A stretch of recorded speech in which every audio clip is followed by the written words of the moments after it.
like I said, it's house day and Tushar Mahajan from Nomura joins in. Of course, he's the Executive Director and Head of Futures and Options at Nomura, India. Tushar, hi, good morning. Good to chat with you.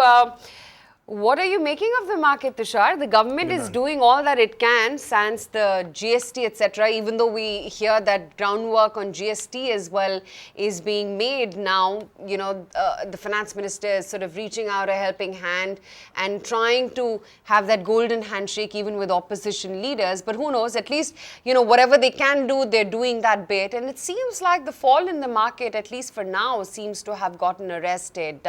Do you think directionally the market is now going to move higher, or do you think we can, you know, retest the previous time lows as well?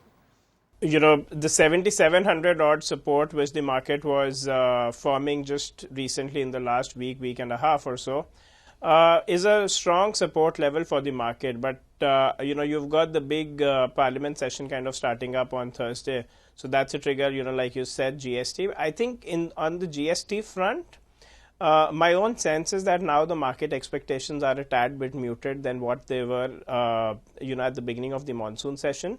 So if it comes, it will be seen as a big positive trigger because, you know, it's a clear sign of progress on the legislative reform, and it also kind of takes out the, you know, worries on the market post the Bihar election results. Having said that, I think GST obviously, like I said, would be taken positively by the market. I think the bigger event is going to be the Fed move. You know, from the last time that we spoke, maybe about a month back, to now the expectations for the Fed move have clearly advanced from 2016 to a large section of the market saying that there could be one in there could be one in December 2015 as well. And I think that's what the markets globally are waiting to see what's going on. So if you look at their dollar index as well, you know, inching past the 100 levels is not something which happens, you know, is a range for the dollar index to trade. So that's the big event. You know, how that shapes up with respect to the global markets is something that remains to be seen. Do you think it would be a tough trek for Nifty to cross 8,000 before the year end? Do you think 8,000 will be a high watermark? You know, I was just looking at some data, and historically in December, you know, markets typically tend to trade positive with an average return of about 2.5%. If we kind of apply that to the Nifty as well, you know, then you're looking at maybe about 8,000, 8,100 odd levels. And I think for December year end, my target would be in the range of, you know, upwards of 8,000, maybe 8,100, 8,150. But having, you know, the big caveat to that is the Fed rate hike. Tushar, you know, broadly, if you bifurcate the market into two or three, of late, we've seen one basket which is under severe pressure, and that is exporters. And I don't mean just pharma. I mean, we are also seeing a lot of pressure in IT. Fundamentally, you could look at how an HCL Tech is now sub 13 times price to earning 1 year forward. TCS might be expensive, but some of the others like TechM, Wipro, etc. have also come off, and the mid-cap IT names have surged. So there's a bit of a dichotomy in the exporters. Based on the F&O moves or the way you track these companies, what looks interesting? What looks completely dead right now? So I think interestingly on IT, we've seen reasonable shorts having gotten built up across the space. TCS probably more as a sectoral long. You know, the stock doesn't, you know, you expect more money to make on the short sides with, you know, across HCL Tech, Tech Mahindra, Infosys. Infosys, we did see, you know, after the big fall which came through last week post the guidance issues, we did see people coming in to cover their shorts at the lower levels. But I think in general, if you look at sustained positions in the sector, they are on the short side. The other sector, you know, Pharma, which you were discussing before I came on board, again, interestingly, from the institutional investors, we've seen people build up short positions there. But on Pharma, though, I would like to caveat by saying that, you know, we still have a reasonable amount of long positions from the local traders here. And that's showing up in the cost of carry to next month.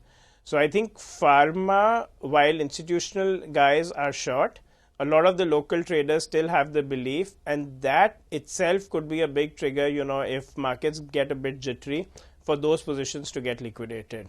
So I'm a little bit cautious on the pharma space, even, despite headline corrections of 20-25% across the large cap pharma names. I would think that, if the market gets a little bit weak from here, pharma could see a big leg down again. Tushar, just going through the stock list, and it's interesting to see that Gujarat Pipavav, wherein there have been defense tie-ups right now and they've been given contracts, is a sell idea from you, and so is Jubilant FoodWorks at a time when everyone is thinking it's all going good for Jubilant, considering what the commentary from the global parent was. Why are you bearish on these two names? Well, Gujarat Pipavav, frankly, on the F&O space, because it does not trade, I'm not there, and, our analysts are probably the guys to answer that, our sectoral analysts. But, just from a F&O perspective on Jubilant FoodWorks, again, it's a bit of a dichotomy between institutional investors and local investors. A lot of the foreign institutional investors continue to be short on Jubilant FoodWorks. The reasons for that is that people do sense a bit of a slowdown on the consumption story. The growth coming up from opening of newer Domino's stores or Dunkin' Donuts stores, but I think the institutional investors are worried about the quality of earnings with respect to the same store sales growth. And that's also probably our hypothesis for the analysts to have a sell on them, but that's for them to answer.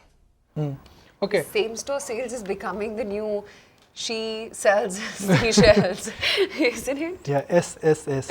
Yeah. Tushar, so if I look at benchmark indices for the moment are not going anywhere. But if I look at individual stocks, if somebody bought into Maruti, this is a 10,000 Nifty for you. Similarly, if you bought into a Sun Pharma, this is a 7,000 Nifty for you. So next 2-3 months, do you think rather than focusing on Nifty, it's all about individual stocks? If yes, then give me a list of 3 stocks which you think can make a 5 to 10% return in next 3 months. So I think on, you're quite, it's a good observation, Nikunj, that, if you kind of start looking at even large cap stock behavior, the extrapolations are completely different versus what the headline indices are doing. If I were to, start looking at, breaking it down into, let's say, first sectors and then stocks, I would probably look to start accumulating into the private sector bank stocks. So, if you're looking at a 5-10% return from here on, I think names like Axis Bank, ICICI Bank, Yes Bank are all well suited to give you that kind of a position. On the other hand, the drag will continue to be pharma, IT, and probably to some extent, even the oil and gas names, the refiners, so to say, not the oil marketing companies. Okay. So, fair call. So, Reliance would pretty much continue to drag their ONGC. Yeah, well, okay, Tushar, I don't know if I actually heard the whole of your answer or no, but were you recommending the oil and gas names as well right now? I mean, because I did hear you talking about them. Were you recommending that people can go short on some of these names as well for the next series, that is I'm talking about? Are GAIL, Reliance, ONGC short ideas? Because they're trading at lows, ONGC for example. Correct. So I think there could be, this in response to what Nikunj was saying earlier, that, if you look at Sun Pharma at the 7,000 odd Nifty levels, so to say, I'm saying that, ONGC and Reliance, etc., could also continue to put pressure on the index on the downside. My long idea, so to say, for the next month, 2 months or so is going to be on the private sector banks, with pressure on the downside coming in from pharma and, ONGC, Reliance, etc. Okay. So, Tushar, at the cost of sounding repetitive as well, but if you had to choose one private sector bank, which one would that be? Why? Would you be able to give our viewers some broad targets to work with?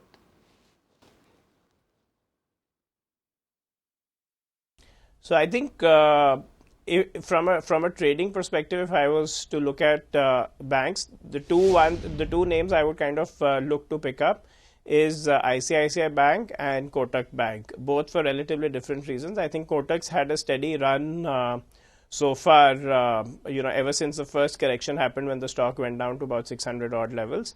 My sense is that, Kotak will continue to outperform its peers primarily on the basis of better quality of the asset book. The integration issues with the ING acquisition are pretty much factored in, the costs to that.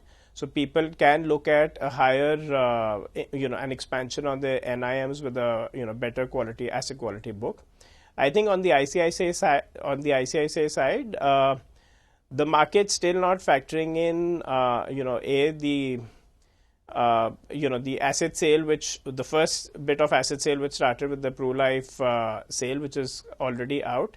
And it's overtly worried on the NPA side with ICICI Bank. I think the bank's doing a fair bit of work in keeping the NPAs on check, and that could be a potential positive surprise coming in from ICICI.